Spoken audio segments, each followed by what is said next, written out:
تعالى دولة اوريك ايه الريش البرقي الصحراوي، مش البرقي وخلاص اسم السلاله او الخروف هو السلاله وخلاص، لا البرقي البرقاوي اللي جاي من برقه من ليبيا. تعالى دولة بص تفاصيل اللحمه بتبقى عامله ازاي، تفاصيل باينه. تعالى دولة بص بقى، بص الريشه عامله ازاي.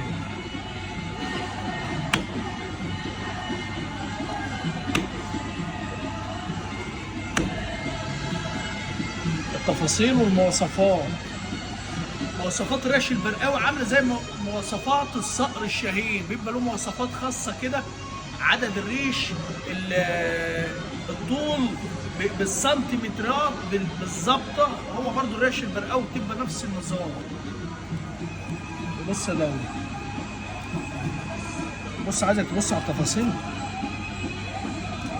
بص هي بتطلع، بص السكينه مش محتاج ان انا ايه ازقها، بص هي بتنزل لوحدها اهي ده.